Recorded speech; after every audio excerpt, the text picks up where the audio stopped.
Oi, gente, eu me chamo Cleibson e hoje quero falar aqui um tema muito importante, inclusive foi pedido por alguém que tenha escutado meus outros vídeos sobre o purgatório, porque a igreja tem essa doutrina sobre o purgatório, a igreja católica e algumas igrejas ortodoxas e orientais.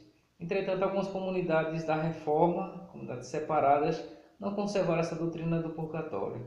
E aí convém, nesse momento, a gente pensar um pouco sobre esse tema. O que as escrituras, o que a tradição cristã fala sobre o purgatório? Veja, para a gente entender primeiro o purgatório, é preciso algumas noções preliminares, sem as quais fica extremamente comprometido a compreensão da doutrina do purgatório. Primeiro, para entender o purgatório é preciso saber que o ser humano ele é imortal. E quando surgiu nas escrituras a noção de imortalidade na alma, da alma? É importante saber que não foi desde sempre, não foi desde que Deus se revelou a Abraão que o povo de Deus já compreendia que o homem era imortal. Não, até porque a revelação de Deus ela vai acontecendo paulatinamente, aos pouquinhos. É assim que Deus vai ensinando o seu povo e se revelando ao seu povo. Quando ele aparece a Moisés, ele diz: Eu sou aquele que sou.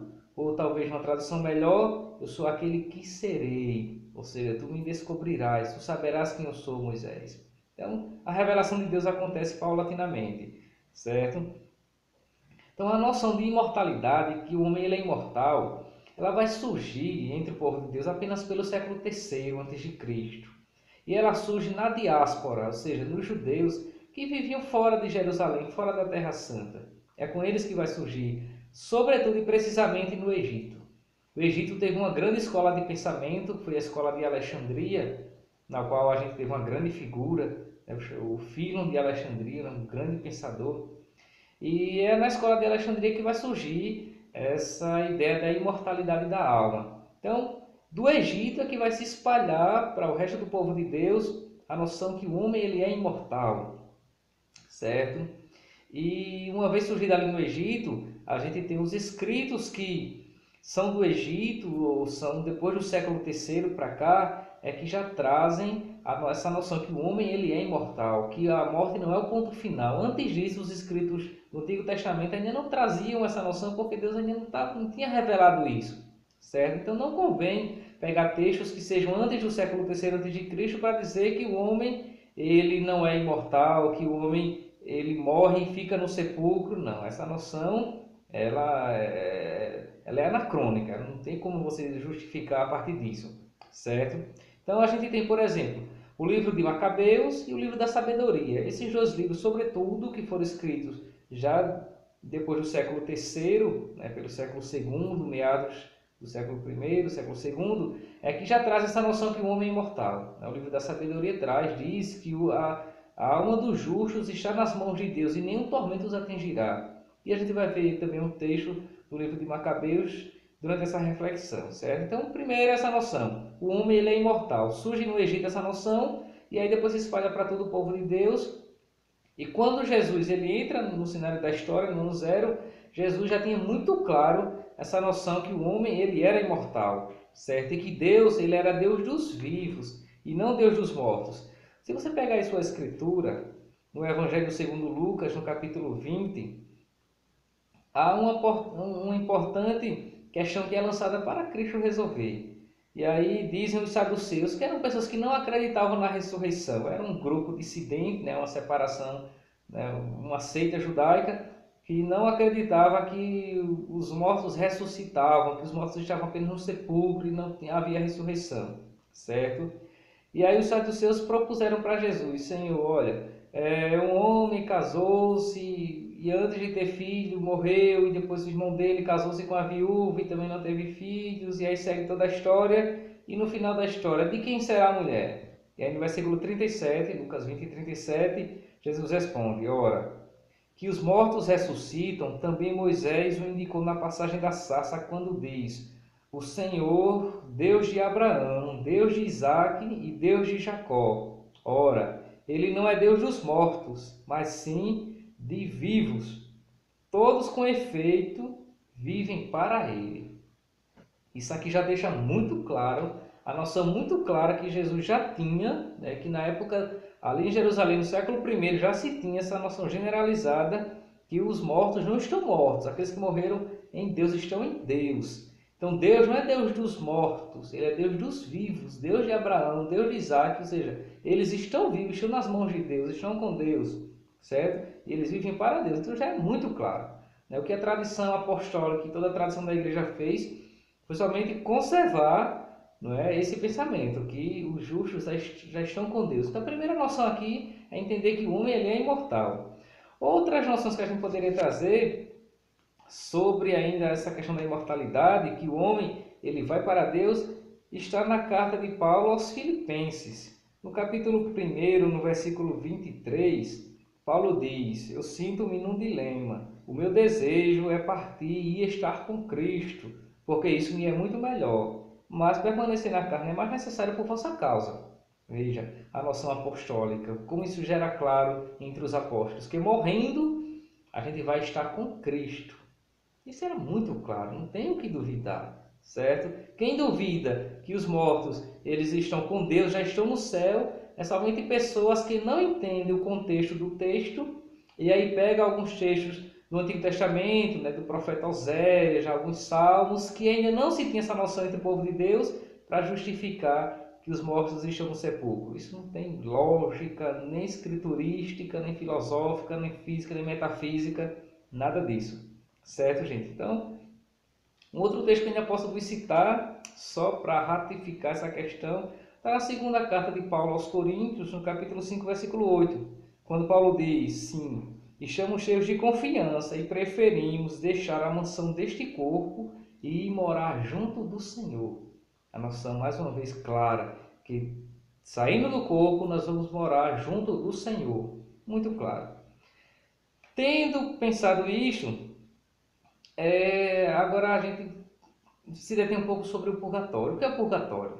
Veja, a palavra purgatório é uma palavra que vem da origem latina, purgar, que significa purificar. Purgatório é o purificatório. Seria um lugar, entre aspas, um estado de alma de purificação. E por que um estado de purificação? Por que alguém antes do céu precisa de passar por uma purificação? Porque, como diz o autor da carta aos Hebreus, no capítulo 12, no versículo 14, o autor diz: procurai a paz com todos e a santificação, a santidade, sem a qual ninguém verá o Senhor. É preciso uma purificação, porque sem a santidade ninguém verá a Deus. Então ninguém pense que morrendo, morreu tão apto, tão capaz de já entrar no reino dos céus. Não é assim. Essa purificação, ela começa aqui nessa vida, pelo jejum, pela penitência, pela oração, pela conversão. Começa o nosso processo de purificação, se completa no outro mundo, antes do céu. Então, o purgatório, ele vem dessa noção bíblica, que na verdade ele é tirado das entrelinhas, porque a palavra purgatório não aparece na Bíblia, como também a palavra trindade não aparece na Bíblia, todo mundo sabe que Deus é trindade. Todo mundo sabe que Deus é onipotente, mas não aparece na Bíblia. Todo mundo sabe que Deus é onisciente, onipresente, mas essas palavras não aparecem na Bíblia, certo? Porque toda a verdade está na Bíblia, certo? A Bíblia ela é toda a verdade, aliás, mas nem toda a verdade está na Bíblia, E tem muita coisa que está nas entrelinhas e somente um estudo mais apurado é que a gente consegue entender. Porque Deus ele se revela tanto nas Escrituras quanto na tradição. É aí onde a verdade de Deus se manifesta. Então, Paulo diz, aliás, o autor da carta aos Hebreus diz: sem a santidade ninguém verá a Deus. Então é preciso uma purificação neste mundo e se completa no outro mundo, porque sem a santidade ninguém verá a Deus, certo? E por que nós rezamos pelos mortos? Por que nós rezamos pelos mortos? Vejam, no livro dos Macabeus, segundo livro dos Macabeus, que já foi escrito no século II, lembre que já tinha essa noção de imortalidade, no capítulo 12, a partir do versículo 44, lá está escrito: de fato, se ele não esperasse que os que haviam sucumbido iriam ressuscitar, seria supérfluo e tolo rezar pelos mortos. Mas se considerava que uma belíssima recompensa está reservada para os que adormecem na piedade, então era santo e piedoso o seu modo de pensar. Eis porque ele mandou oferecer esse sacrifício expiatório pelos que haviam morrido, a fim de que fossem absolvidos de seus pecados. E a absolvição dos pecados após a morte não é só o que a gente fez nesse mundo, não. O que a gente fez nesse mundo, ele vai determinar para onde a gente vai. Se a gente fez o bem, a gente vai para o céu. Se a gente fez o mal, a gente vai para o inferno. Agora, para ir para o céu, ninguém morre apto, tão santo assim, que já consiga imediatamente ver a face de Deus. Por isso que é preciso passar por uma purificação. Essa purificação não é um lugar físico. Essa purificação é um fogo, metaforicamente aqui pensando, fogo purificador, que em última instância é o Espírito do Senhor, é a misericórdia de Deus. O purgatório, o que é o purgatório? É a misericórdia de Deus, certo? É a gente ir para a misericórdia de Deus, se purificar, né? Deixar que Deus tire de nós as últimas impurezas que a gente não conseguiu pelo processo de conversão, para depois entrar e ver a face de Deus. Então o purgatório é a misericórdia de Deus. Quando a gente diz assim, a gente foi para o purgatório, a gente foi para o lugar da misericórdia de Deus, para o colo de Deus, para a misericórdia, se purificar para depois ver a face de Deus. Sem a santidade, ninguém verá Deus. Certo, gente? Então, isso é uma noção muito clara. Ninguém pensa que o purgatório é um lugar. Não é um lugar. O purgatório não é um lugar. O purgatório é um estado de alma, um estado de purificação. Todo mundo que está no purgatório vai para o céu. Certo? Ninguém ficará no purgatório. Purgatório é, a gente vai para o céu, mas a gente não está tão hábil, então a gente se purifica na misericórdia e no Espírito do Senhor. Isso é o purificatório, isso é o purgatório. Certo? Essa noção esteve presente nas Escrituras e depois nos Santos Padres. E aí a gente tem Tertuliano, tem São Gregório de Nissa, Santo Agostinho, depois o Concílio de Florença, o Concílio de Trento, né, onde vai ser formulado muito mais assim, minuciosamente essa doutrina. É uma doutrina apostólica que, na verdade, antes dos apóstolos, antes de Cristo, já havia essa noção que os mortos estão em Deus, por isso que se rezava por eles, se oferecia sacrifícios por eles. A gente viu isso no livro, segundo o livro dos Macabeus, e Cristo já tinha isso muito claro, os apóstolos já tinham isso muito claro. Então, a doutrina da igreja é uma doutrina, né, muito bem fundamentada, dogmática, né, que não tem que se questionar.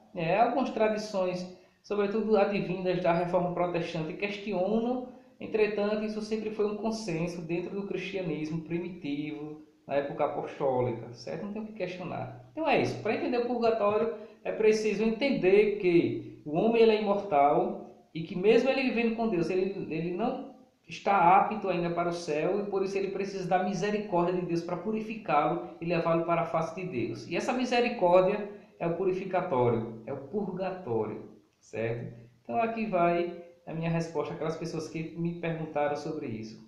Um abraço.